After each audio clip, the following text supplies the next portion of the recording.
Les amis, vous avez été assez nombreux, enfin en tous les cas nombreux par rapport à ma petite communauté, à avoir vu ma vidéo sur le secret des tactiques des plus grands entraîneurs. Pour ceux qui l'avaient loupé, j'avais décortiqué les tactiques de Guardiola d'un côté et de Jürgen Klopp de l'autre, une vidéo suffisamment intéressante pour avoir attiré pas mal de vues.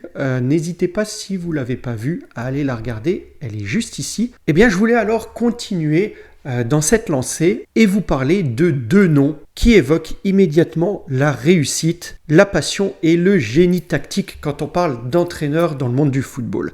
D'un côté, cette fois-ci, Carlo Ancelotti et de l'autre côté, José Mourinho. Ces deux entraîneurs ont eux aussi marqué l'histoire avec des styles, vous allez le voir, totalement opposés, mais tout aussi efficaces l'un que l'autre. Eh bien aujourd'hui, on plonge donc dans leur stratégie pour comprendre ce qui fait leur succès unique. Mais avant les amis, si vous appréciez mes vidéos et si vous appréciez ma chaîne, n'oubliez pas de vous abonner, ça me soutient énormément et vous pourriez aussi devenir membre, comme je l'explique de temps en temps, en cliquant sous la vidéo juste sur le bouton rejoindre pour me soutenir davantage.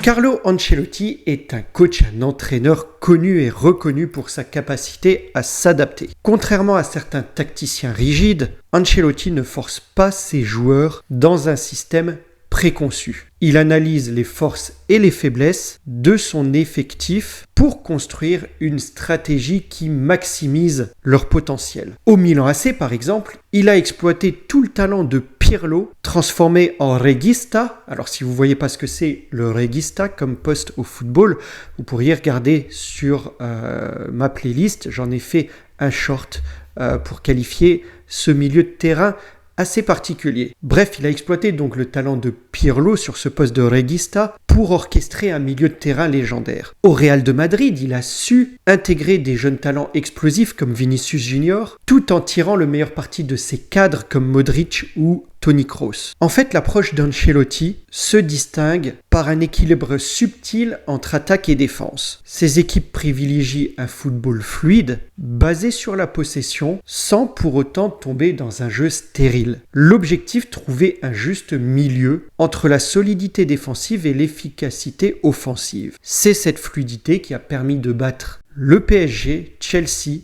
et Manchester City lors du parcours triomphal du Real de Madrid en Ligue des Champions 2022. Mais Ancelotti, c'est aussi un maître dans l'art des ajustements tactiques au cours du match. Son Real de Madrid est connu pour ses remontées improbables où il modifie son approche à la volée, que ce soit en passant à un 4-4-2 compact ou en densifiant le milieu de terrain. Mais même plus loin que ça, au-delà de la tactique, ce qui distingue Ancelotti, c'est son approche humaine, vous le savez ça. Il est souvent décrit comme un père par ses joueurs. Contrairement aux autres entraîneurs plus autoritaires, il préfère dialoguer, écouter et construire une relation de confiance. Au Bayern de Munich, il a su par exemple relancer des cadres comme Arjen Robben et Franck Ribéry qui étaient en fin de carrière, leur redonnant envie de se surpasser. Au Real de Madrid, il a convaincu des stars comme Gareth Bale ou Isco d'accepter un rôle secondaire sans briser la cohésion de groupe. Voilà ce côté humain d'Ancelotti. L'une des plus grandes conquêtes d'Ancelotti, à n'en pas douter, c'est la victoire pour la décima du Real de Madrid, leur 10e Ligue des Champions. Eh bien, cette victoire est un parfait exemple de sa philosophie. Une équipe équilibrée, des joueurs clés sublimés dans un système clair et une gestion parfaite de la pression lors des moments cruciaux, comme en finale face à l'Atlético. En résumé, Carlo Ancelotti incarne un style élégant et équilibré où l'intelligence tactique rencontre une gestion humaine hors pair, une recette qui lui permet de rester compétitif même après des décennies au sommet. Alors José Mourinho, c'est un autre profil. Lui, c'est un entraîneur qui met le résultat au-dessus de tout. Son football n'est pas toujours spectaculaire,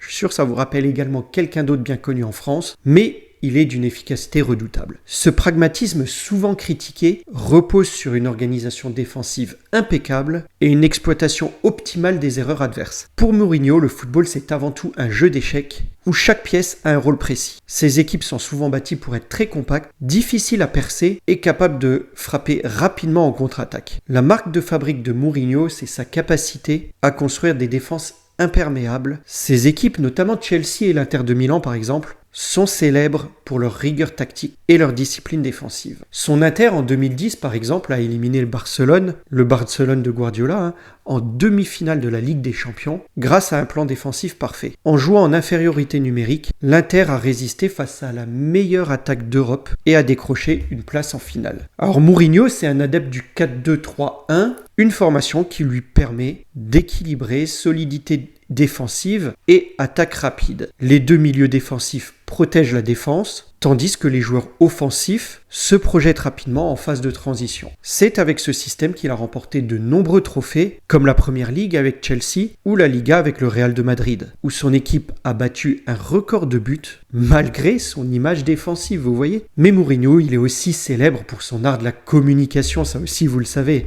Il sait utiliser les médias pour détourner la pression de ses joueurs et la placer sur ses adversaires ou même sur lui-même. Par exemple, il s'est autoproclamé The Special One à son arrivée à Chelsea, attirant immédiatement l'attention sur lui. Cette stratégie a permis de libérer ses joueurs de la pression médiatique et de renforcer leur confiance en lui. De même, avant des matchs cruciaux, lui n'hésite pas à faire des déclarations provocantes pour déstabiliser ses adversaires, comme lors des Classicos, c'est arrivé de temps en temps face au Barcelone de Guardiola. Alors c'est l'année 2010 qui est sans doute l'apogée pour Mourinho en tant qu'entraîneur. Avec l'Inter de Milan, il a cette année-là réalisé un triplé historique, Serie A, Coupe d'Italie et Ligue des Champions. Et ce succès repose sur quoi ? D'abord sur une défense exceptionnelle, Lucho, Samuel, Zanetti, et des attaques létales orchestrées par Schneider, Milito ou encore Eto'o. Face au Bayern Munich, en finale, Mourinho a encore une fois de plus prouvé son génie tactique. L'Inter a joué un match parfait, exploitant chaque faiblesse de son adversaire pour remporter la Ligue des Champions. Alors j'ai déjà un peu dit, mais Mourinho est connu, célèbre pour son approche autoritaire, mais il sait aussi parfois créer des relations personnelles avec ses joueurs. Beaucoup le décrivent comme un leader charismatique qui inspire loyauté et combativité. Des joueurs comme Didier Drogba ou Zlatan disent souvent que Mourinho les a aidés à dépasser leurs limites. Cependant, cette gestion peut aussi se révéler être parfois conflictuelle, notamment avec les joueurs qui n'adhèrent pas à sa vision, comme ça a été le cas avec Paul Pogba à Manchester United. En résumé, Mourinho, c'est un maître du pragmatisme et de la stratégie. Son équipe ne cherche pas toujours à dominer le jeu,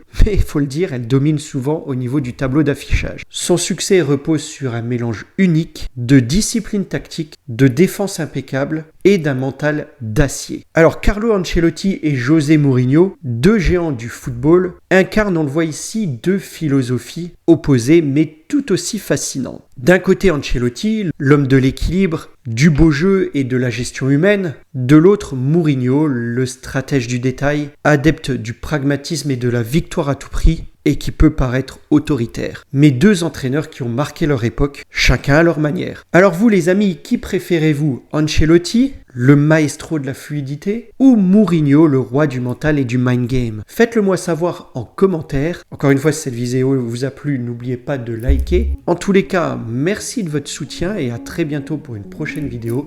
Likez, partagez, commentez, mais surtout appréciez.